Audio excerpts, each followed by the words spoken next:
So I'm going to read you a really short poem, and it was like turned into songs. I'm not sure. Tim Cabrera might have added a line or something to it, so there might be a Tim Cabrera line in this. I'm not sure. Okay, it's called I Hate to Tell a Nameless Story. Every house I own will have slippers, monogrammed with the initials of your true name. I'll know the first letter.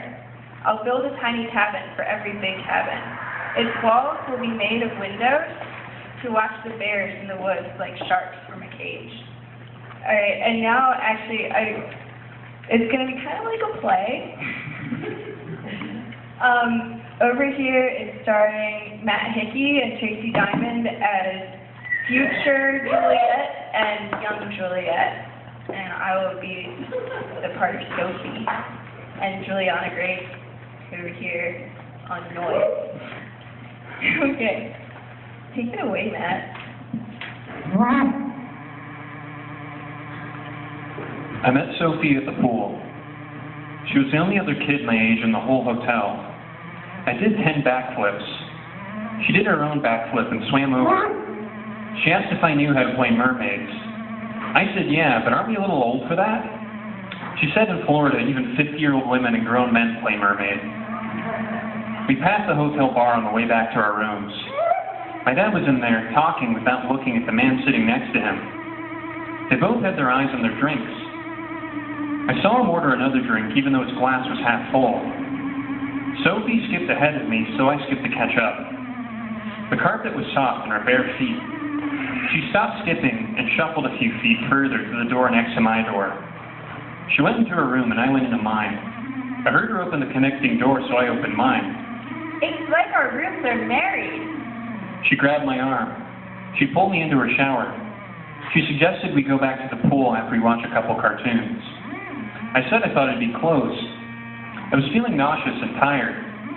It was an effort to move now that I was not weightless. The next day, we bought silk roses that lit up and a fake diamond ring from the gift shop. Also, handcuffs. We fought with the roses like they were swords in the lobby. No one looked at us. We pretended to get into arguments. We took turns cursing at each other. Then one of us would get down on one knee and propose to the other. We went swimming. The last night we stayed up until 3 a.m., planning to draw a manga about witches and mermaids who were racist against each other. We fell asleep on each other on a couch in the hallway. When we saw our fathers coming, we handcuffed our wrists together. We said we weren't leaving unless we were leaving together. One father must adopt. We didn't care which. They gave us these really intense dad looks. Sophie said we lost the key, but I unlocked us. She wrote her number on my hand and made fun of me for not having a cell phone. We hugged for too long, so our dads pulled us apart. It took 3 days to drive back to Maryland. Our neighbor Celeste was supposed to be watching my cat while we were gone, but she accidentally let him out. She told me Sam crawled back with both of his back legs bitten off and then bled to death on the way to the bed. She said coyotes. She said little hero. I wanted to punch her. I said thank you. She had made me snickerdoodles to help me feel better. I wonder what it would feel like if I were poor. So poor my neighbor would have clubbed my cat and eaten his meat, returned to me only the bones. I ate the whole plate of cookies in a crawl space while crying. I think my dad was upset too. He wasn't even adding ice to his drinks.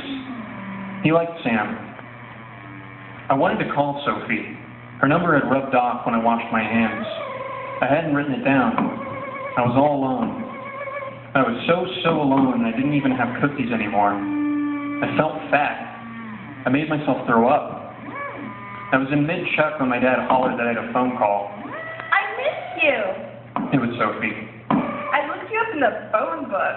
God, it took you a long time to get home. I called you every day since you left. What are you doing right now? Crying, throwing up. On purpose? I do that sometimes when I feel really sad and fat. You're not fat though. You shouldn't do that. You're not fat either. Yeah, but you're really pretty. You're pretty too. At least you have boobs already. I know, right? I told Sophie about Sam and what a cunt Celeste was. She said when she'd get the saddest, she would go on chat rooms and cyber with boys. Ew! Oh my god, you're such a prude. Maybe we could find you a boyfriend then. Would that make you happy? I'd never had a boyfriend before. I don't have a computer, though. That's okay. What do you want your screen name to be? Juliet. Juliet is taken. What about Juliet 13? But I'm 12. I know. 13 is sexier. Romeo at 16 just entered the room. You want me to say anything to him? Oh my god. Well? I can't do this, Sophie. I don't know how to be sexy. Okay. I just cast a magic spell on the whole room. Everyone's clothes are made of paper. Whoop. Now they're see-through. What? Get me out of there. Way ahead of you. I put you in a private room together. You are locked in. Aw, that's so cute. He's blushing. What do you want me to say to him? This is so embarrassing. He agrees.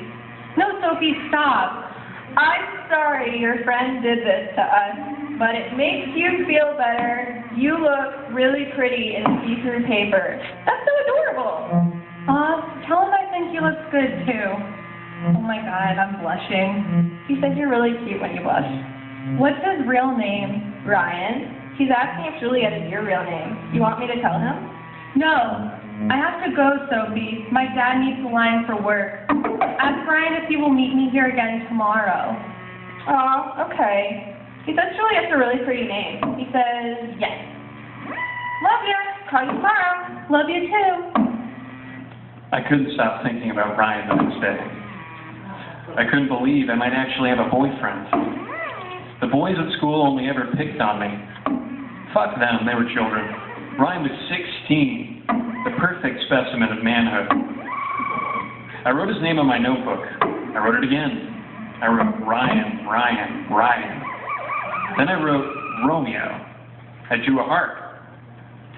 I called Sophie. I couldn't wait for her to call me.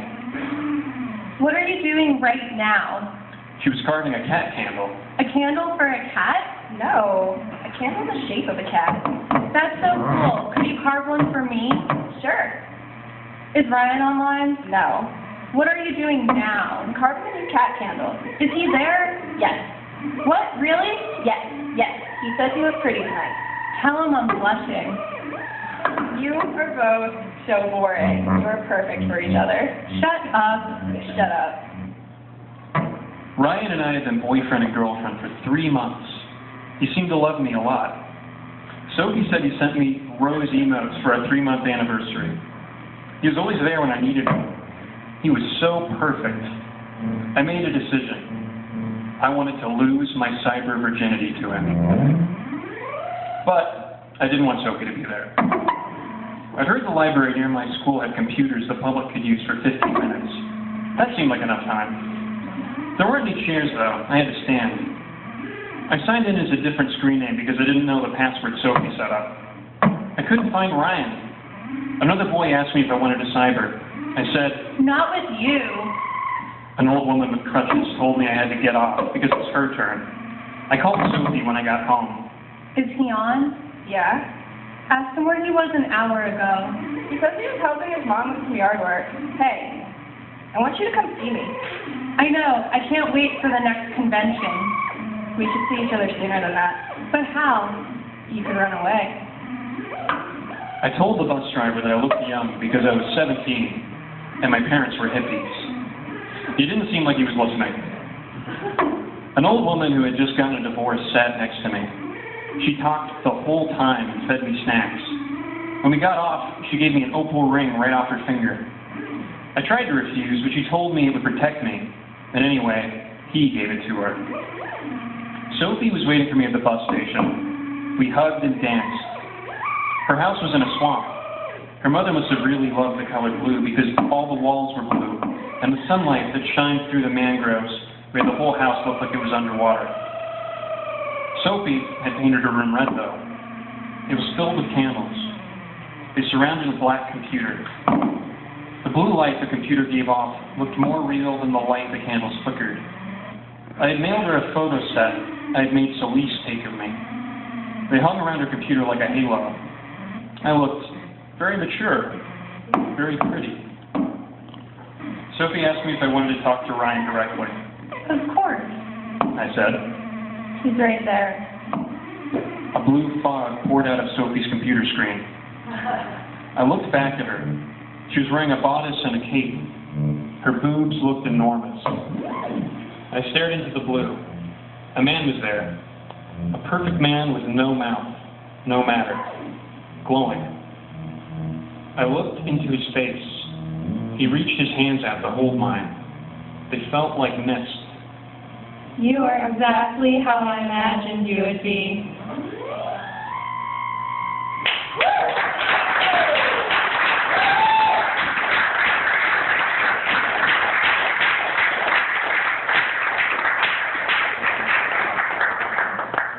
Extra round for all my lovelies.